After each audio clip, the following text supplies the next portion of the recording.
o nosso acabou. Seja muito bem-vindo ao nosso terceiro bloco especial aqui com o Dr. Aniquino da Unimed Jundiaí, nesse bate-papo mais do que especial. Está sendo uma honra, está sendo um prazer conversar com o senhor aqui, aprender um pouco mais sobre a saúde, sobre o cooperativismo. E a gente vai aprofundar agora nesses temas aqui. Você acompanhou aqui o doutor falando sobre os hospitais, falando sobre essa tecnologia nova que está sendo colocada nesse hospital e todo esse cuidado, esse zelo, vamos colocar, esse primor nessa unidade nova que fica pronta agora, doutor, no final do ano, é isso? Em dezembro, é isso? Essa é a previsão? Dezembro, janeiro, fevereiro no máximo, mas está com essa previsão sendo mantida para dezembro. Para dezembro. Quando a gente fala de alta complexidade, né, que esse hospital está sendo preparado para isso, o que a gente quer? O que quer dizer isso? Eu que sou leigo, o que é alta complexidade? A alta complexidade é o tipo de cirurgia e o tipo de atendimento que você vai dar. Então, você tem aqueles hospitais que você faz as pequenas cirurgias, o day hospital que ele termina e vai embora, e você, para fazer uma cirurgia cardíaca, você fazer um transplante, para você fazer essa tecnologia, você tem que estar autorizado a fazer e ter a tecnologia toda. Então, por exemplo, um paciente que chega infartado, se você não tiver toda a estrutura e o mecanismo para ir lá, diagnosticar o infarto, fazer cateterismo, fazer colocação de stent e tudo mais, você não tem a tecnologia para fazer isso. Então, além de você ter a parte humanizada, por exemplo, no caso de uma ginecologia obstetrícia, você tem que ter a tecnologia de suporte diagnóstica e no próprio centro cirúrgico as melhores condições de bisturi elétrico, de anestesia, carrinhos que usam pós-operatório com intensivo, por exemplo, você tem que ter uma UTI pediátrica, uma UTI adulto, você tem que ter pós-operatório imediato dentro de uma UTI. Então, tudo isso transforma o hospital numa complexidade maior, entendeu? E é isso que Jundiaí pode esperar, então, é isso? Jundiaí não vai mais sair de Jundiaí nenhum paciente, nós vamos segurar tudo lá. Todo mundo vai querer ir para Jundiaí. Nós vamos tirar, desculpe, mas nós vamos tirar pacientes de São Paulo e Campinas, eles vão para Jundiaí. E eu estou entendendo um pouco isso. Se você está acompanhando, eu acho que a gente está entendendo a mesma coisa. Aqui eu ia perguntar, parece que vocês vão levar Jundiaí a um outro nível de atendimento aí, quando a gente fala de medicina, né, de cuidados, de saúde. Nós pretendemos e vamos cumprir. Esse é o plano? Esse é o plano. Doutor, eu não podia deixar de fazer essa pergunta, que não tem a ver exatamente com a Unimed, mas com a experiência toda que o senhor tem, com esse conhecimento todo. E eu acho que é um tema para quem está na área da saúde. Hoje se fala muito sobre verticalização e às vezes as pessoas não sabem o que isso quer dizer. Num cenário onde hospitais, né, clínicas, eles enfrentam muitas dificuldades financeiras para equilibrar expansões, contas, etc., né? Como é que a qualidade pode, na opinião do senhor, andar junto com custo? Hoje, por exemplo, num processo de governança, ou num plano de saúde, ou num hospital. Como é que hoje, por exemplo, a visão do senhor frente ao momento de saúde que a gente enfrenta no país aqui, qual que é a visão do senhor sobre isso? O senhor que é um grande gestor aí, que tem levado a Unimed Jundiaí para patamares 38º lugar, não é isso? Sim. Na Unimed, no ranking nacional. Eu acho que depende muito, a governança, como você falou, é a questão principal. Você tem que ter uma governança que transmita tanto para a diretoria quanto para conselhos administrativos e o próprio corpo clínico de uma instituição, tem que andar tudo junto. As pessoas têm que saber o que está acontecendo, porque não adianta nada você vender muito, você reajustar muito planos de saúde e você ter um gasto absurdo do outro lado. Então, a ANS ela tem que ser muito responsável, porque hoje em dia você pega um imunobiológico, que é uma medicação que é tratada nas doenças raras, que você gasta, às vezes, 100 e 1 milhão dentro de um paciente apenas. Então, a gente tem que se preocupar de ter alguns reajustes, né, nessa área, para que você possa ter dinheiro para pagar esses custos, mas você tem que entender que a instituição ela tem que poder defender também que ela não pode fazer tudo, senão ela vai quebrar. Uhum. Então você tem que ter muito cuidado como que você vai agir nesse aspecto. Você tem que ter um controle muito importante de tudo que você está gastando e tudo que está precisando para você não querer fazer mais do que você pode, entendeu? Doutor, o que tira mais o sono hoje de um gestor da saúde? Eu acho que se você fizer as coisas direitinho, não tira sono nenhum. Você Nada. dorme bem e trabalha no outro dia, acorda firme e forte para continuar trabalhando. Eu acho que não, sem preocupações. Não tira, sem preocupações. Quando a gente fala ali também, eu sei que nessas expansões todas, e a gente tem algumas fotos aí também, diretor, que existe o crescimento dos diagnósticos de TEA, né? E eles estão desafiando, acho que o mundo todo nisso, né? Não é um privilégio só dessa nossa região. E a gente tem algumas fotos até da área nova, né? Que ficou lindíssima. Queria que o senhor contasse um pouco dessa área, o que ela oferece para eu que sou pai, para eu que sou mãe, que estou assistindo aqui nosso programa, tenho um filho, um sobrinho, enfim. A área ficou belíssima, aliás, ficou muito linda, a gente está passando as fotos ali. Foi uma migração ali dessa área. Conta pra gente o que eu posso esperar, o que o paciente tem ali de suporte. Hoje em dia, todas as instituições, ou elas terceirizam, elas verticalizam, então, e às vezes a coisa é mista. Você pode ter a verticalização como a terceirização. A Unimed Jundiaí e o próprio jeito de cuidar, nós acreditamos que nós cuidamos melhor dos nossos pacientes. Então, a gente quis fazer o melhor, por isso que a gente decidiu ir para essa nova área. O Dr. João Augusto, que é responsável por isso, fez um trabalho brilhante, porque nós temos lá 78 salas humanizadas, com gente capacitada ao extremo, pessoas que só lidavam com TEA. E também você tem o suporte, psicólogos, psicoterapeutas, você tem toda a infraestrutura que, assim, sinceramente, eu acho que Jundiaí está com o top de TEA hoje seria a Unimed Jundiaí. É lógico que se você está tratando do seu filho numa outra instituição, o mínimo que você deveria fazer por melhor para o seu filho é ir visitar o que você tem no seu dia a dia, que se você tem Unimed Jundiaí, você tem que ir lá para ver que é o melhor.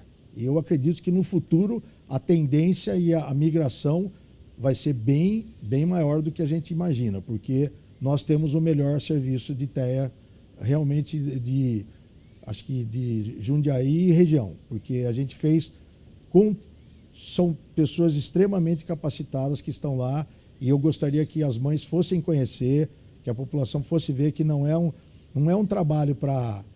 É um trabalho para realmente fazer a diferença para a criança. E esse espaço, recentemente, ele mudou e ganhou mais espaço ali. Ele ganhou, na verdade, um facelift todo ali, vamos dizer assim, né? É muito fantástico. E são pessoas extremamente capacitadas que estão lá, são os melhores profissionais. Eu acho que a gente teria...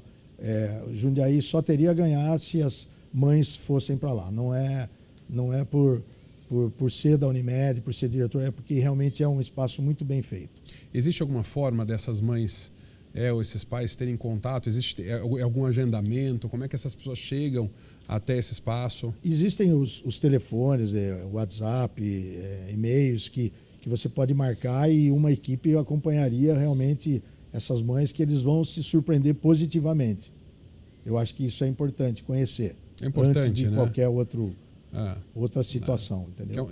Assim, a gente fala da saúde, né? Acho que, em geral, quem procura um serviço desse já está fragilizado, né, doutor? A gente tem que falar sobre isso, né? E muitas das vezes o pai, a mãe chega num lugar que não tem suporte, não tem profissionais, né, especializados, dedicados. Até essa pergunta, como é que é feito todo esse treinamento? Eu vi que existe um olhar muito grande pela capacitação desses profissionais, não só da área do TEA, como da Unimed como um todo, né? Como é que é feita a gestão disso, doutor? Assim...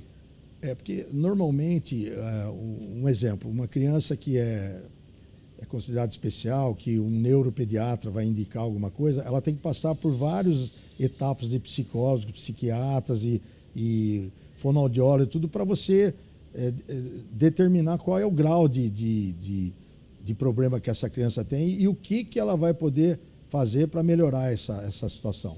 Então, essa pesquisa, ela passa por várias, é multidisciplinar.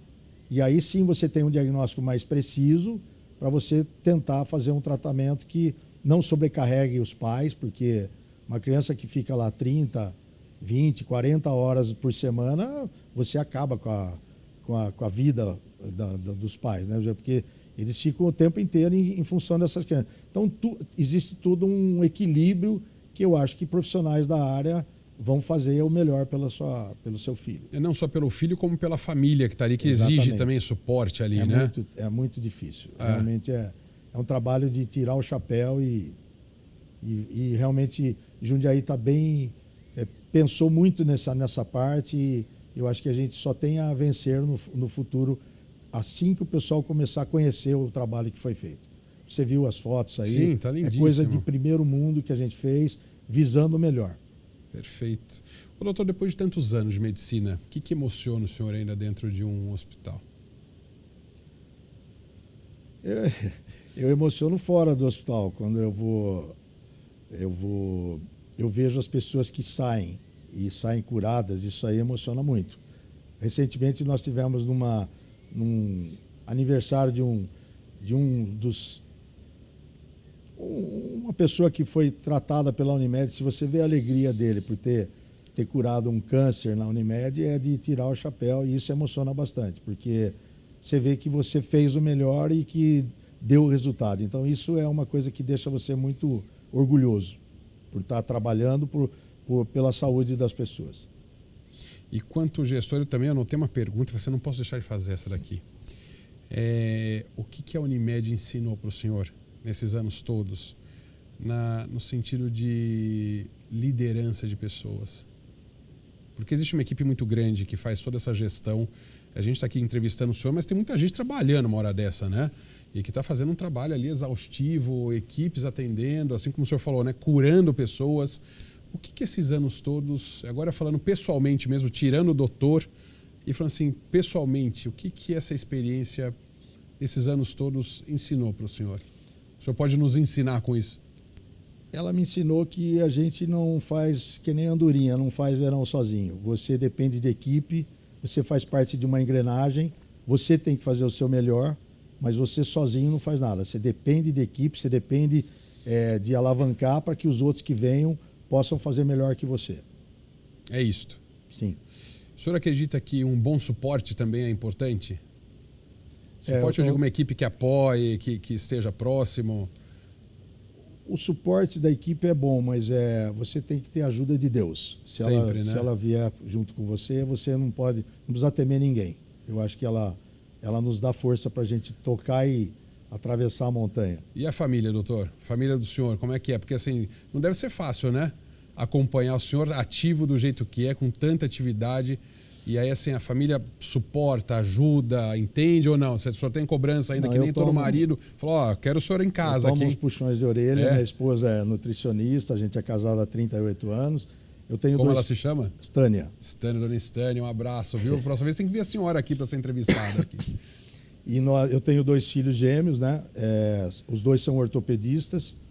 E um, inclusive, é médico do Palmeiras há 5 anos, da base. Olha aí.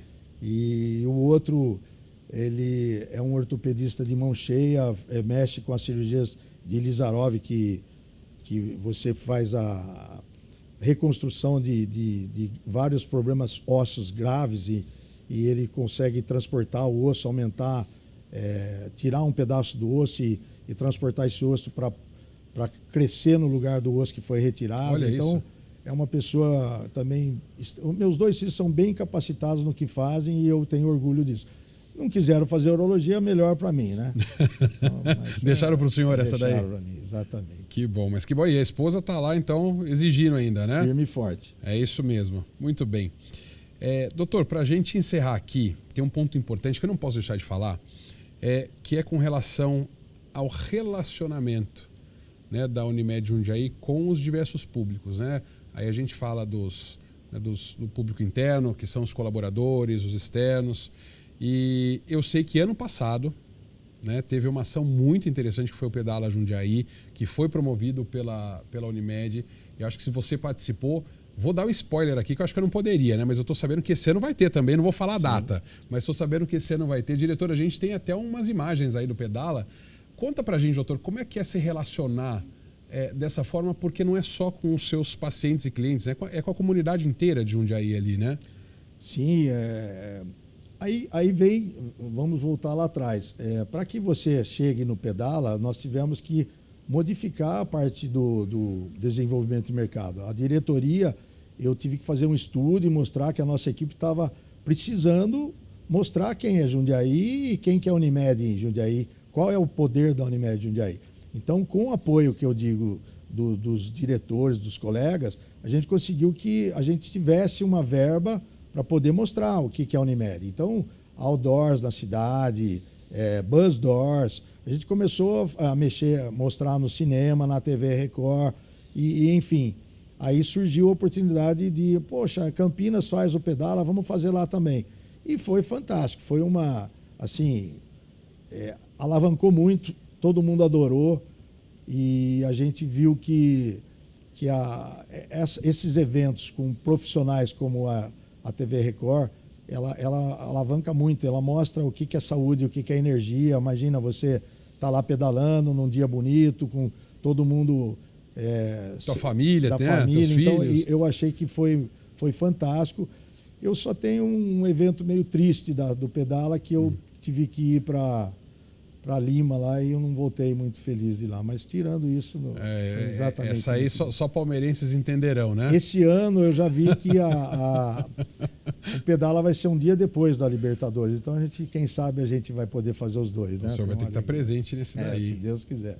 Mas isso é uma forma de relacionamento, né? Sim, eu fiz essa sim. pergunta porque acho que hoje a gente está tendo uma aula aqui de governança também, né? Quando a gente fala do relacionamento com o cliente, na expansão, né, da Unimed, a gente não está falando só de saúde aqui. O senhor é um profissional da saúde, mas também é um profissional da administração também, né? Que tem feito negócio, que tem expandido. Então, eu acho que esse é o ponto, para quem está nos assistindo aqui, acho que essa é o nosso MBA de sábado hoje, do dia de hoje, fala muito mais sobre governança, né? E a forma com a qual é possível se fazer com um time forte, acho que enfrentando os desafios e não fugindo dele, porque deve ter vários, né, doutor? Desafios não falta ali, né? Eu sempre digo aquela brincadeira de me dá um limão que eu faço uma limonada, mas você vê, um paciente no meu consultório falou, poxa, doutor, o senhor precisaria conversar com a Secretaria de Esportes da Prefeitura, eles estão loucos para fazer alguma coisa junto. Daí, eu trouxe essa equipe, a secretária de Esportes da Prefeitura, lá para o comercial nosso, e no fim nós fizemos um negócio fantástico em que a gente ajudou eles a fazer uma pré-temporada dos atletas de Jundiaí, e aí agora a gente vai participar com eles levando um caminhão, levando para as escolas com o logotipo da Unimed. Então você vê, você tem que estar atento. Quem mexe com o comercial tem que estar atento a tudo, e vocês que mexem com comercial, com a TV, vocês têm que alavancar. E é o que a gente fez com a Unimed, com a Record, com os bus doors da cidade e tudo mais. Isso ajudou em muito a divulgação da Unimed. Porque a gente mostra, você conhece a Unimed, você sabe por que a Unimed é melhor, e com isso você consegue mostrar, e aí você cresce. E teve parceiros lá, pelo que eu entendi ali, né? Então, né, os parceiros ali de alimentação, de lojas de bicicleta, eu vi que muitos prestigiaram o evento, né? Então foi uma coisa que uniu muito a cidade, né? Tanto que nós estamos fazendo de novo e quem sabe a gente amplia essa pedala aí para mais coisas, né? Muito bem, olha lá, hein, doutor? Vai prometendo que a gente vai cobrar aqui, hein? Muito bom. Doutor, eu queria agradecer muito a sua presença, e agora eu vou encerrar mesmo, né? Mas eu queria agradecer muito a sua presença, obrigado pela oportunidade. Fica aberto o espaço caso o senhor queira dar um recado para a gente encerrar. Da minha parte foi uma honra, espero que o senhor volte mais vezes, viu? Eu só queria, um episódio que eu queria contar aqui para agradecer vocês, para nunca desistir do seu sonho, né? Eu sou uma pessoa que eu nasci canhoto, eu escrevo com a mão esquerda, eu sou péssimo de letra, e mesmo assim eu consegui fazer direito e consegui fazer com caligrafia que a minha letra fosse aprovada na OAB. Então eu acho que se eu conseguir, qualquer pessoa consegue, porque a minha letra era horrível. Então é isso aí, lute, não sempre vá para cima, porque você tendo esse pensamento positivo, você vence, com certeza. E obrigado Ótimo. pela oportunidade, obrigado à TV Record, obrigado a você, Mário. Imagina, foi um prazer. Nós que agradecemos. Um abraço, viu, doutor? Obrigado. Espero que mano. você tenha gostado e que você nos acompanhe no próximo sábado com um bate-papo tão especial como esse aqui que o doutor Enquino hoje, Unimed Jundiaí. Um abraço, obrigado a todos.